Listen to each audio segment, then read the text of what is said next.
Hello, welcome to the second episode of Echoes of Embracing Love, and I'm your host, Dr. Daphne Buchanan. I hope that you all enjoyed the first episode of When Love Hurts. It is a focus on Dr. Charles Dean's Embracing Love series, in which he has rebooted.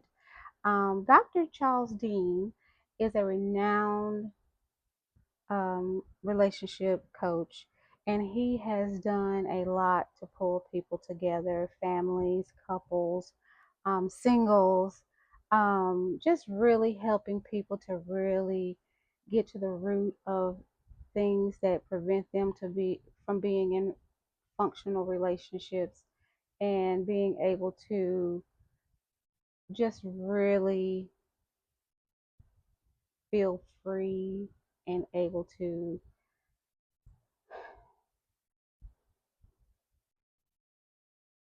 do what you need to do in a relationship, because it's so difficult to describe the things that he does, because you guys know relationships are so difficult, and they're just not one issue. There's many issues in relationships. Some of them are minute, some of them are huge. And when I say that, I mean that, we feel like sometimes when we hear a couple having an issue and we from the outside looking in, we feel like, oh, that's not y'all have the silliest arguments. Because I say that to my children all the time. Oh, y'all have the silliest arguments. It makes no sense. To us, it feels like a silly argument or a small argument. But to them, there may be a bigger issue. So we really have to make sure that when we make comments about somebody else's relationship, that we don't take away from the importance of what they feel, because we're not the relationship coaches. We're really not. I am someone who is caring, and I really want the best for everyone. But sometimes, we listen to these podcasts and we listen to other people speak about it, especially men. And I feel like that women don't get a fair shake sometimes. And so I have been listening to, several men's podcasts, Dr. Dean's included, and sometimes I feel like, I got to go in and I got to say, hey, we no, no, no, no, no, no, no, no, no, no. I feel like we didn't get a fair shake in that. And so in doing that, sometimes, it's a man's perspective. Men, I realize that men have a perspective and or perception, and it may not feel good to us, but it's their perception. Um, but I thought about these things, and I feel like, maybe going back and giving a woman's perspective on some of the content would help, but it would also be able to provide another lens, and then just be a way for me to be able to self reflect and say, well, is this some of the things that I do, or is this some of the things the women that I know do? Because when I hear it from him, I'm like, no, nah. But I really want to be able to analyze it, um, and say that, I can agree, I can disagree, or he and I can agree to disagree, because sometimes that's just what it takes. Because at the end of the day, we really want to be in the same place when we talk about individuals and couples and families and relationships. And he had so much, like I said, there was so much information that I think it'll probably take me maybe a couple more shows just to get through When Love Hurts. Um, and I do want you to invite to subscribe to my channel, because I will be doing a series as well based on his series of just doing retrospectives on his and just really talking about what this looks like for women and what his ideals and what his opinions may feel like for a woman hearing it for the first time and how we can apply it. I feel like sometimes when we get things or get ideas from someone, we don't really try to apply it. And if we have applied it, what does it look like? What does it feel like? So we really have to think about those things and how we can um, put those things in our lives, and if we have, and how does it affect us. So we will really be unpacking and getting into some of the things that he's talking about in his podcast, Embracing Love. So again, this is part two of When Love Hurts, and I am going to start now with where I left off. And so he talked about the walls that we build up because of past hurts. I can honestly say that I have built walls. I have built walls. Um, I do have walls. Um, I have walls that probably I feel like will prevent me from being hurt, but I don't feel like they prevent me from loving. Now, those walls, I feel like they are there in a sense to protect me. Now, I know a lot of women who are protective of self. I hear a lot of men say, you got to protect your chest muscle. You got to protect your chest muscle. Um, there lots of them, you go on TikTok, you listen to lots of people say, hey, you got to protect your chest muscle. But it's men who say that.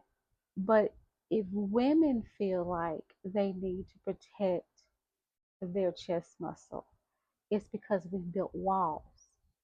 And I don't think it's fair when it is seen that we built walls because we've been hurt in the past and men can protect their chest muscles. But women, it doesn't seem like it's okay for us to protect our chest muscles because I am definitely going to protect my chest muscle. And when I say that, my walls are to protect my chest muscles, but in that, that means I have to be aware of things that are around me. I can't bury my head in the sands when I see things that I need to question, right? Um, I feel like women, we sometimes see things and we're like, and we ignore it because we don't want to be seen as someone who is being nitpicky or seeing things is not really there. But we know that men can sometimes minimize things and make us feel like, oh no, that's it's not what you think when it really is what we think. I feel like men at times have a sense of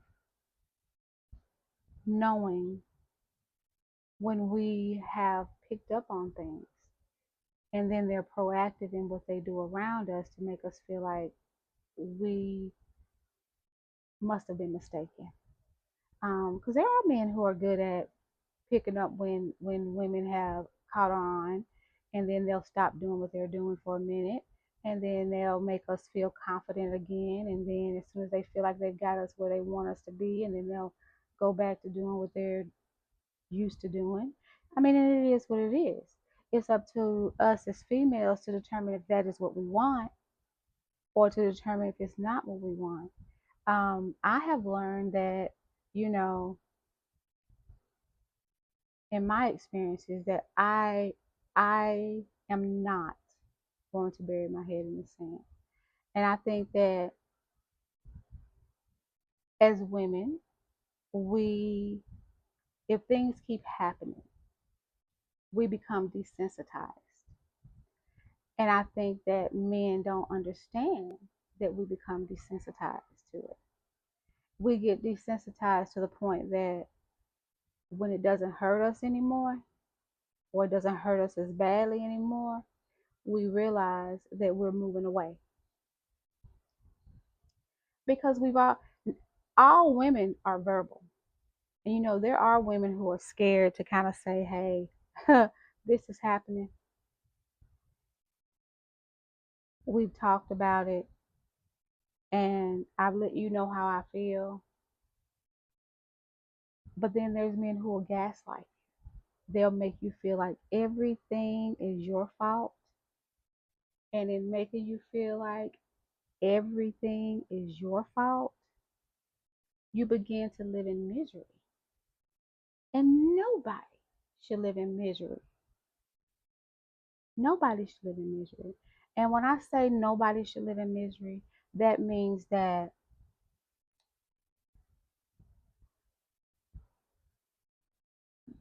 going back to when Dr. Dean was talking about traumas of both people, okay? The trauma of both people. There are men who have trauma. There are. There are men who are used to be treated certain ways by women, and sometimes if you say something to them, they treat you like you were the last woman they were with, and everything is a fight, everything is an attack. When a woman is not, well, the woman he's with now is not doing it, or um, he was with a woman who was jealous all the time, and always wanted them at home, or always wanted them stuck in the house, or always wanted this. All women are not like that. Now, I said before in the last video that I'm very selfish about the man in my life. I am very selfish about him, excuse me. But when I say this, me being selfish, yes, I don't want my man around a lot of women. I don't. But guess what he does? He works with a lot of women. It is what it is. I don't like it, but that's what my life is. So with him working with a lot of women, I can't do anything about that. I let him know I don't like it. But am I jealous? No, I don't have anything to be jealous of. When I say that part, and I say that to him often, I don't have anything to be jealous of, because I myself, I feel like I'm who I am. You know what I mean? I feel like I am a catch. If you don't feel like you're a catch, who's going to feel like you're a catch? Because at the end of the day, if he doesn't know what he has, that's on him. Because the next one, move on to the next. that that has solely been my philosophy. Moving on to the next, we know, is not as easy as I said it. Well, yeah, it is. But when I say moving on to the next, yes, moving on to the next is very easy if you don't want somebody that's for you. Let me say that. Because I could easily go out and get somebody to be with. But if you want to go out and get somebody that you want to succeed with, that takes time, and it takes focus, and it takes investment in getting to know each other and talking to each other. But when someone, let me give you this for instance. For instance, if someone is in your life, you love them, they love you, you know they love you, but gut, in your gut, you feel like they lie to you constantly. You know it. You know it. Not because you're triggered, not because something that happened in your past, but just because you know it in your gut. And your gut has never failed you when it comes to a relationship, because God has been with you and has been good to you in your relationships and has made it where things fall into place. Where God says, see, I'm not gonna let you be in some mess. And I can appreciate God has not ever let me be in a mess. He has not. He might, let me go in and see where it's gonna go, but God has never let me be in any mess. And I feel like my gut has always saved me. And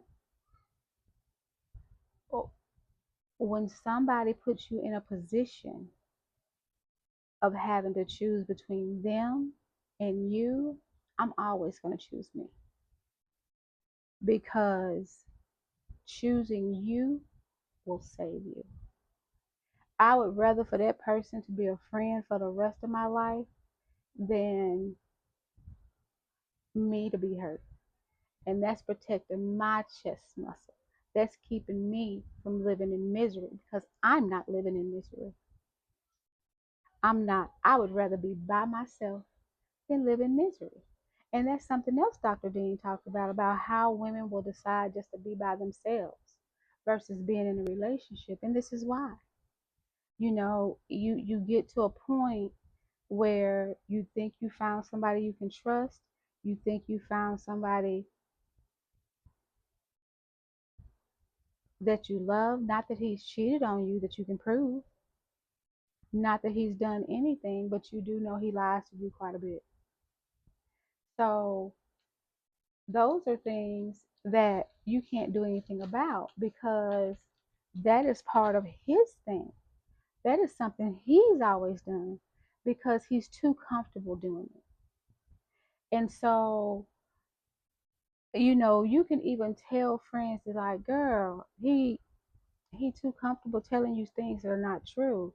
It don't even sound right. You can say you can say to your friend, girl, it don't even sound right. That don't even sound true. And even though she acknowledges you're right, it doesn't.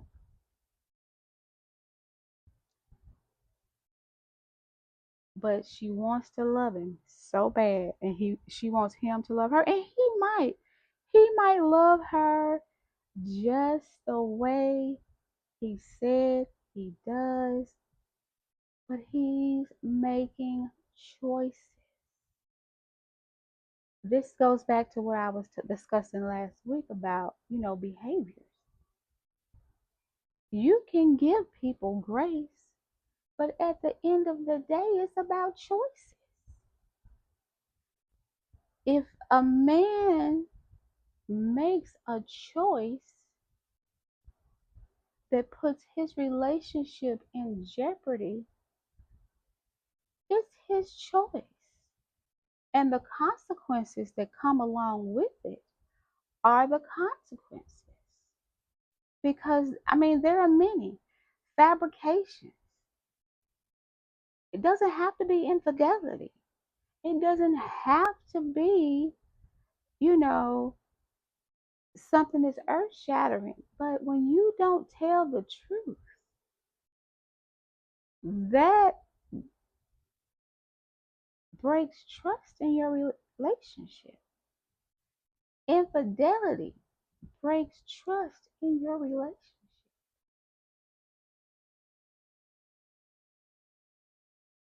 Gaslighting breaks trust in your relationship. Blaming when you have been the one to set up certain scenarios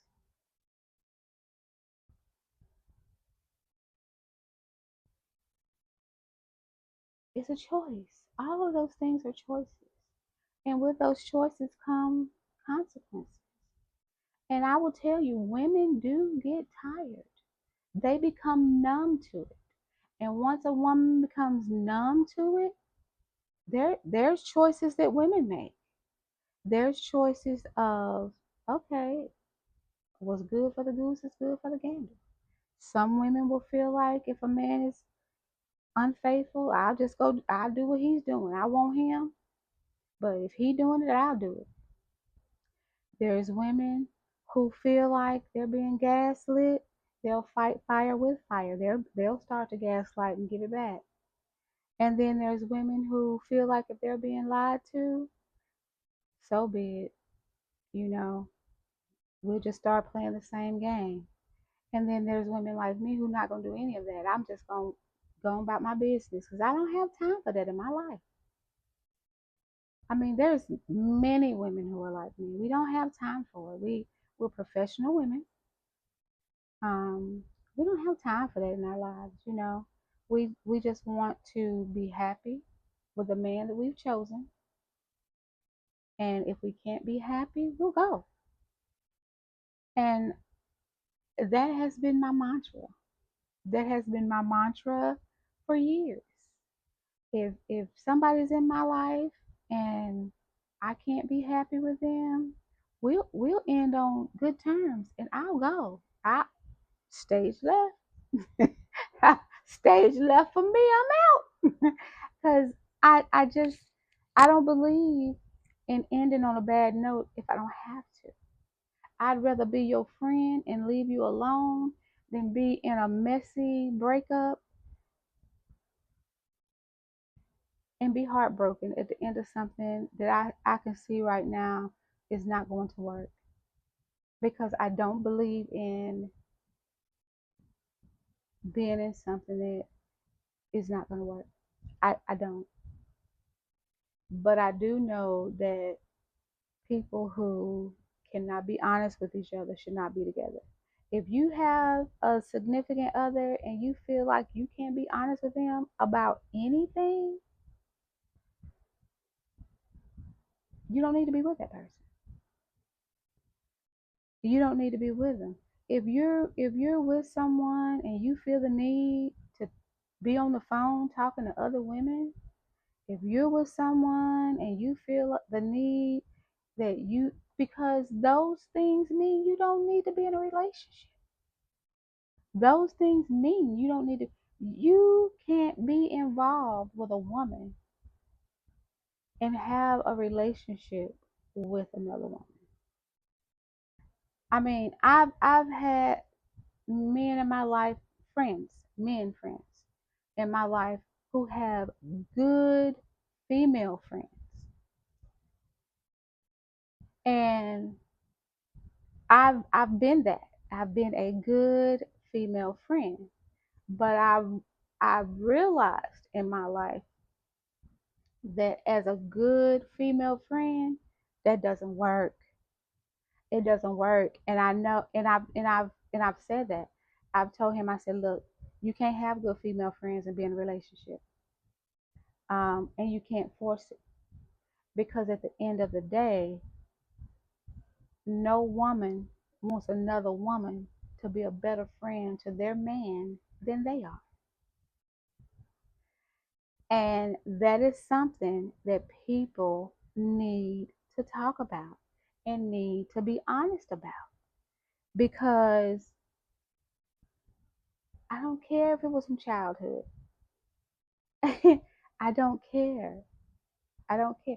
Because what I'm telling you is, when you get into a relationship, if the person that you're with, they become your person, they become somebody you're committed to, they become your wife, there should be nobody in your life that's a better friend than your committed partner.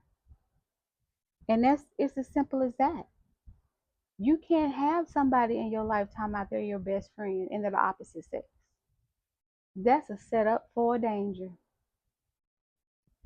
And I would like to say, I would love to be able to say that you can keep your female friend. I would love to be able to say you can keep your male friend. But you can't. Because when I got with the person I'm dating now, I had to let all my friends know, hey, we backing up. We're backing up. I got somebody in my life. Um, so hey, I love you. You'll get your Father's Day text. You get your Christmas text. Hey, how you doing? But we won't be talking on the phone like we usually talk. If I'm going through, hey, you the one I call and talk about it and try to get myself back together. But as far as us, talking all the time like we usually talk, that's not fair to the person I'm involved in. Everybody may not feel that way, but I know from experience that can't work because it becomes something that is resentful and resented. So you have to be very careful with relationships that you say, hey, this is my best friend. We've been best friends all our life. There's not very many women or men that won't think that you did not cross a line at some point. Now, cousins, sisters, yeah, but somebody you have just known all your life and you all are just really good friends. I don't think people in your life who you have, it's not going to work because it's not. It's going to be a issue in your relationship. I've seen it. I've seen it, guys. So you can't bring someone else into your relationship as a best friend. This you can't. And you can't bring them as a package deal. That's just something that's not going to um, be something great that you can carry with you. And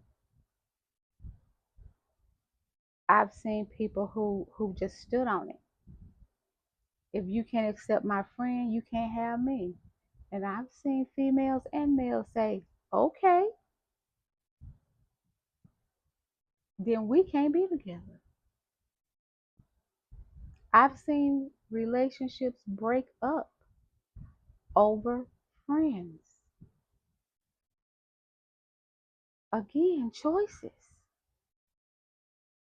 There can't be three people in a relationship. And your friend can't have more weight in a relationship than the woman you're in the relationship with. And you can't run to your friend and talk about your relationship with the woman you about the woman you're in a relationship with. You can't. And women, you can't run to a man and talk about the man that you're in a relationship with because they're pro you. They're pro you. They're always gonna say, "Hey, you got to." Mm-mm, he not doing that. Mm-mm, she not doing that. She don't really no. And because they're always gonna be pro you, they're always gonna be on your side, whether your side is right or not. It's just how the cookie crumbles. Sometimes, sometimes, sometimes you might have that friend tell you, "Now you know you was wrong for that. You know you were wrong, and you need to go back and apologize." Now that's the friend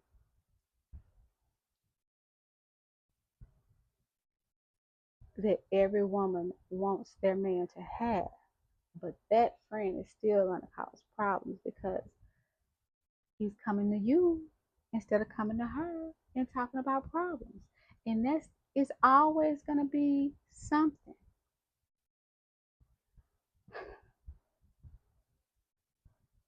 especially if she's single.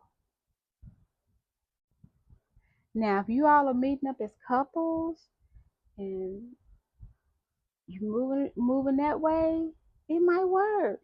But if you single and you got a single friend, I'm just saying. I'm just saying. There are things that happen that just don't look right. If a man is moving funny, if a woman is moving funny, those things can make you live in misery. They can make you live in misery because you don't know which way to go. You don't know which way to go. You can't go to your man because he's going to his best friend and talking about you and what you all talk about. It's what happens. And you know he's never going and just saying, look, well, she did this and she was right. He's not saying that. He's saying this is what she did to me. And she going to her friend and she's saying, well, this is what he did to me. Because they're giving both their perceptions to their people. They're not giving both sides. This is why you go to therapy or you talk to each other until you can get to a happy medium. You don't take your information and give it to other people because outside sources will kill a relationship because loose lips sink ships because nobody keeps your confidence and then everybody knows what's going on in your marriage or your relationship.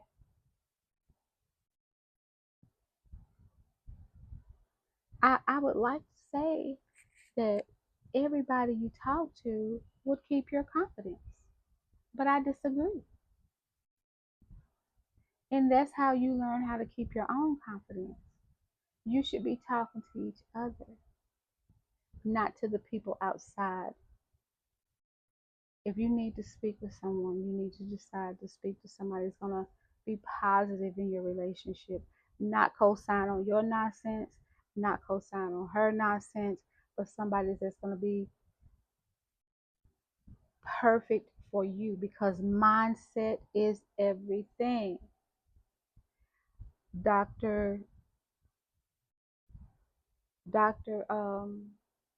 Dean talked about how people with different mindsets, upbringing, um, all of that affects how a relationship, how it functions. You know, you have to be really focused on how these things affect the relationship. I promise y'all, I always thought this. I always thought that everybody's family essentially did the same thing.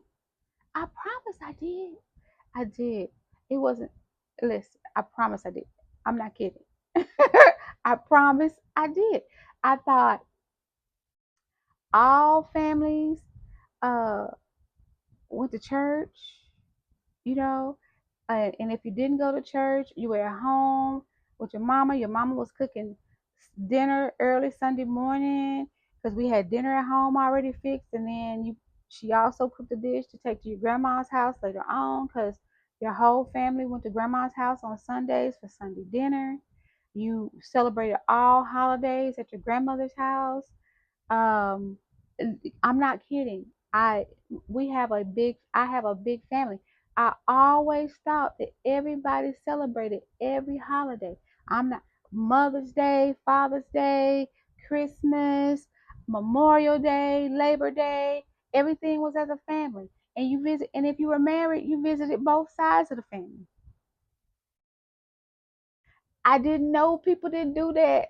I was 55 years old before I knew everybody didn't do it. 55 years old. I 55 years old before I knew people didn't all celebrate all holidays. Like even Halloween. That's my birthday. What you mean? You don't celebrate Halloween? Do you know how many times I hear that's the devil's birthday? It's this and this and this. I have to listen to people like downgrade my birthday like it's the worst day. It's not the worst day to me. That's the day I was born. I'm not the devil.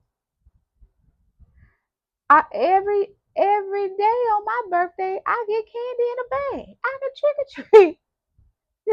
you know, I, listen. I remember one birthday party my mama gave me. One birthday party. I remember one. You can't give birthday parties when kids going trick or treating. You know, But I remember we trick or treated early, and then I had a birthday party. That's what I remember. So it is what it is. I just remember that birthday party. That's what that one birthday party. And then my niece gave me a birthday party. Well, my niece and my children put together a birthday party for me. And it's two birthday parties. So I remember two birthday parties. But do you get what I'm saying? I never knew people didn't do things like Father's Day. You celebrate all fathers and all mothers. Mother's Day. Yeah, we celebrate that. We all used to get up and go to church. And what? I I know. And I guess it's because we had such a big family. We didn't know, but my family celebrated everything. And so now to know that everybody doesn't do that, I know the traditions will be different, but not to celebrate that stuff, you know. Um, and then you're oblivious to things when you're growing up. I didn't know we were poor. I didn't know. I didn't know. I told my parents I didn't know we was poor. I didn't. I got everything I asked for. I didn't know we was poor. I'm thinking we middle class. We poor middle class. I didn't know. And so, we go to school, we come home, we're clean, we got clothes on, never lived in the projects, didn't know what the projects was. I didn't know what the projects was until I was an adult. I didn't know what a project was. Had never seen one. Had never seen a project till I was an adult. Because I always lived in a house. When I was old enough to know what living was, I always lived in a house. You know what a project was. And so, naive. Not, I admit to it. Y'all, I will even tell you right now, I'm still naive about a lot of things. But my eyes were opened as an adult about a lot of things. Because I was naive about a lot of things. And I guess, I don't want to say sheltered, but I had to be sheltered because I'm like, huh? I I didn't know. It's just a lot of things I didn't know that were eye opening to me as an adult. Because people would tell me things, and I'd be like, huh? Yes. So upbringing has a lot to do with how relationships go. Because yeah, we went to church, but I tell you, my relationship with church was broken as a teenager. Did I still go to church? I like church. I like church. I love going to a church that has music. I love a church that has music. Um, but my relationship with church was just broken early on for personal reasons, and that's a totally different show, which I'm not gonna get into right now. But just, but my spirituality is still very strong. My belief in God is still very strong, but my relationship with church is just not there. And my mom would say often, "Girl, you need to get in church." I'm looking at her like church ain't got nothing for me. The devil is in the church. I would be thinking that stuff. The devil is at church, honey. You better shoot. Listen, I would very be like, you better watch yourself, honey, in that church, because like he can be in there, because like I said, upbringing is everything. And every church has its issues. I do know. People be like, "Well, I'm gonna leave this church and go to me find me another church because this church is da da da da da." But every church has its issues. Every church does. Um, but I'm going to say that is part of it. And then the way that you were raised, and then you get to have in your family. Now, there was no issue with me in my marriage and how I raised my children because and how we went because it was just the same in my marriage. We on holidays we celebrated everything. We knew he knew and I knew I got to go to his mama's house, and then he knew we had to go to my mama's house, and then we had to go to my grandmama's house. So holidays we had to travel, because that's just what we did, and that we were, that's just how it goes. And then we had to go to my daddy's house, so we had to travel. We had to start early. We'll travel, That's just how it was. But when you get involved in other relationships, and then people are different, mindsets are different, and and then a holiday is just a day to them, and eh, eh, but it's not just a day to me. Those are days where you make memories because that's what I did all my life. It's a day that you make memories, and then you're dealing with somebody who doesn't have the same mindset as you, and so you're like, "Whoop, what? Huh?" Because that is part of establishing a relationship. So Dr. Dean is like, that is a big part of a relationship, getting to know each other, getting to figure out, and this is the sad part. You don't even get to know these parts about each other actually until deep into the relationship. Sometimes people don't even get to know these parts until like marriage sometimes because you don't even know. I think that people don't talk about these things. I think that people don't talk about expectations. And we talk about what we expect from each other.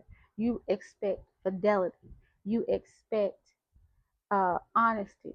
You expect communication. You expect intimacy.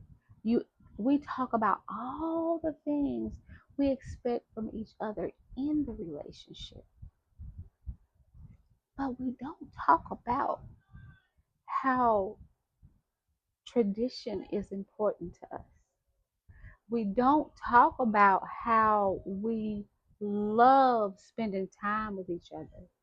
We don't talk about how, hey, you got your job, you're a workaholic. We don't talk about those things because some of those things can be deal breakers. You understand what I'm saying? So we really have to figure out. Y'all heard my grandson. Yeah, please ignore my grandson. But you have to ignore those things. I know you have to ignore my grandson, but you have to be knowledgeable of those things. You Those things can be deal breakers, but you're already in the deal. Because I know people have gotten in relationships and then you start finding out the things that you really don't like. Right. Hmm. Okay. We don't want to find out things we don't like after we've already committed to somebody and we have a ring on a finger. We don't want to be committed to somebody and you got to pay money to get out. So it's very important to have those conversations. It's very important to share as much as you can about each other and have discussions. Hey, who's your best friend? Is it a man? Is it a woman? Hey, how you feel about traditions and holidays? How's your family? What is your family like? What do they do?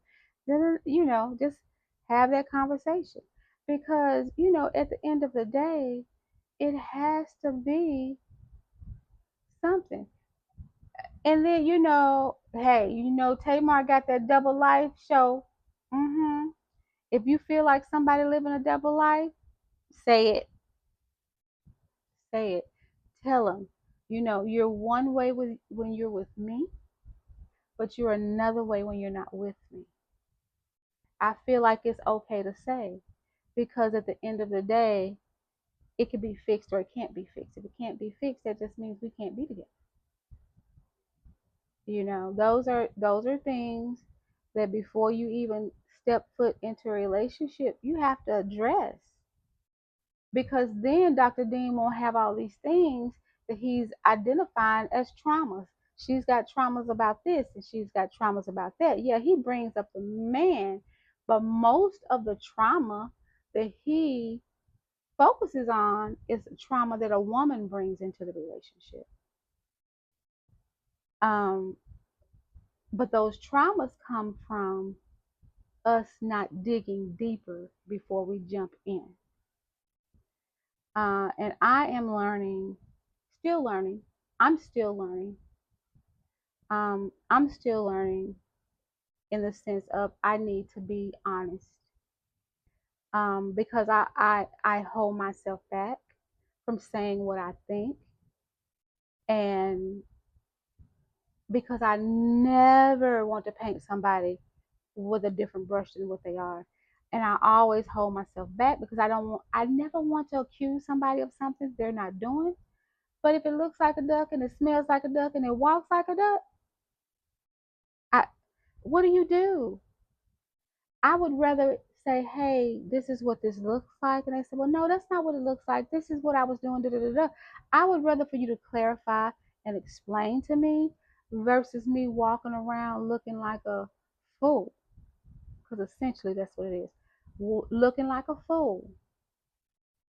Because when a man is here with me, he's behaving a certain way with me. But when he's out, a whole different kind of man. And I'm not that girl, because I can be by myself happily, happily by myself, and have been. Yeah, you want somebody. You do. Everybody wants somebody to be with. But when it comes to misery, which is what we were talking about, living in misery, misery is not for me. Misery is not for me. Misery is not for anybody.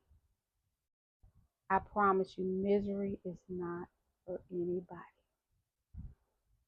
So, we have concluded another episode of Echoes of Embracing Love, talking about mindset, upbringing, not living in misery, and how building walls affect a relationship. And Dr. Charles Dean focused on all of this when he was speaking. And I hope that my insights, as far as how I think as a woman, um, people might think differently, but as far as I think, the things that can impede a relationship and what we have to do to get better, because we have to get better, y'all. Nobody wants to waste time. We have to get better. So if you want to go in and go to loveradionetwork.com and listen to Dr. Dean's podcast on When Love Hurts, and then come back and look at my video and kind of compare what we've talked about and see that I have taken his work and really thought about what he said in his video and applied it here. You're more than welcome to do that. And please subscribe to my channel. We will be having new episodes each week, maybe 2 episodes each week. You never know. Might have some surprises for you. So I will see you on the next episode of Echoes of Embracing Love. And I'm your host, Dr. Daphne Buchanan. Have a good night.